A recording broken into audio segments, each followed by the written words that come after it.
couple things I want to get your take on before we get the hell out of here. My brain works that way, man. I don't know how it works. All right, so this month we learned that Anthony Joshua will have surgery to repair some damage to his elbow. When he returns, though, he may have a new 2-fight deal with Riyadh season.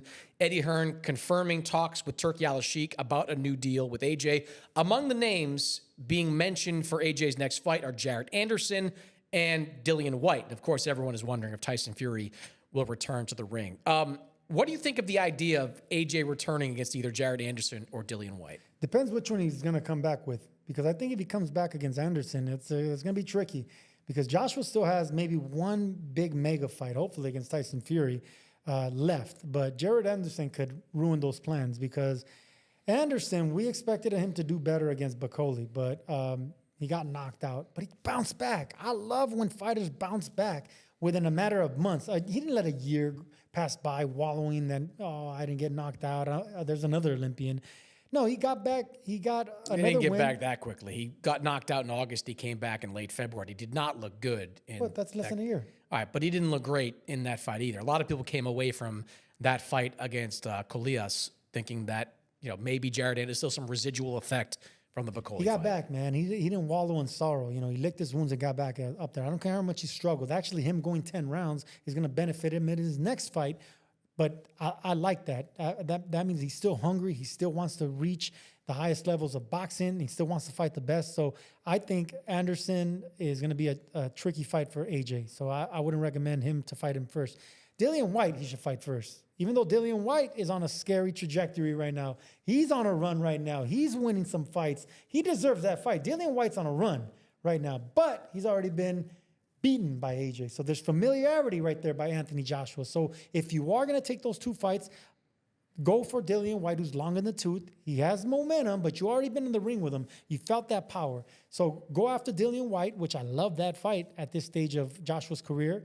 And then, of course, that Anderson fight, just experience and size alone should be enough. But those are 2 good fights, and I love the fact that Joshua's still, looking in that direction. The old road warriors, the veterans, and then, of course, the young, hungry guys with the high aspirations like Anderson. Dillian Whyte has been winning a few fights as of late. He's got that win 4 fights straight, I 3 think. in a row. Jermaine Franklin, Christian Hammer, Ebenezer Teta with, look, let's be honest, a positive banned substance test mixed in there in between that caused the derailing of that fight against Joshua, what was it, a couple of years ago. I do think it still is the most marketable fight and probably the best fight for AJ because he has looked chinny, Dillian Whyte, in some of his recent fights. Got knocked out in that fight against Alexander Povetkin, got knocked out by Tyson Fury in their fight. So I think that's a smart fight for AJ to take and do a big crowd probably still in the UK and allow him to get some of that momentum back. I'd be fine with Anderson because I just don't think Anderson is – I don't think he's shown that he's that guy. And maybe he'll turn out to be. Maybe you thought he was that guy before Martin Bakole. I did. You were praising him to heaven and back. I did. Look, he showed a lot of talent. And look, Top Rank is really good at matching fighters. They're probably the best in the business when it comes to matchmaking. They match-made him really well leading up to that point. It says something that everyone within Top Rank was saying we shouldn't do this fight against Martin Bakole. But money talks, and Jarrett Anderson took the fight.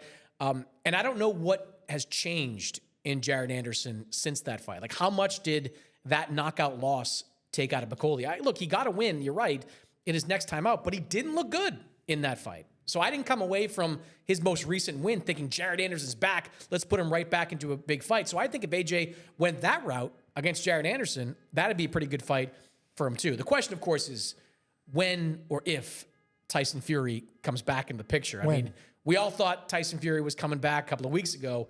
All of a sudden, he's on vacation, in Italy? He's at Lake Como, posting videos, making comments, saying, I'm not coming back. Do we think that's just, he's playing a little misdirection there? Of course he is. I mean, Tyson Fury's the king of misdirection, and he's a great promoter. He knows how to retire, come back. He's a circus barker. Is that what you call those guys? Carnival barker. Carnival barker. He's one of those carnival barkers that's gonna make always gonna make the show. So I think Tyson Fury's the man could fight. He's already earned his stripes. He's been the baddest man on the planet. He's fought the absolute best. And he has the mouth too. So no, he'll be back. He just knows how to work the system, work the game, and he's a master promoter. So yeah. Yeah, I agree. I think he'll be back. The money is going to be too good for an AJ fight. It actually might be better for AJ to get a win before facing a Tyson Fury. I mean, let's not forget that Tank Dubois loss wasn't just a loss. That was a brutal knockout. That was, I would say, a worse knockout than the one AJ suffered against Andy Ruiz. No, that was a beating. Well, Ruiz that was put a beating on Ruiz him. put a beating, but so did Danny Dubois. Dubois knocked Mannix, him down a few times. Here's the thing, Mannix. In boxing, what takes more out of you is not a one-punch knockout. You didn't think the Dubois fight was a beating? No. He was in the fight. He was winning the fight. He got knocked. He was not winning the fight. He got knocked down like two times prior. He wasn't taking a beating. Yeah, but those knockdowns, it wasn't a beating. The Andy Ruiz fight was a beating. That takes miles out of you. That takes years out of you. And one-punch knockouts, that you can bounce back from those.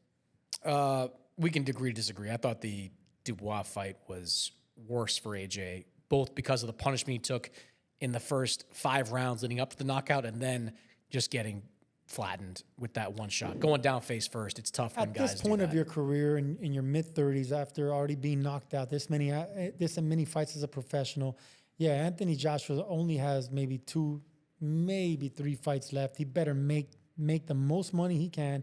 They better be calculated, because I don't think we're going to see much of Anthony Joshua. I don't think he has much left.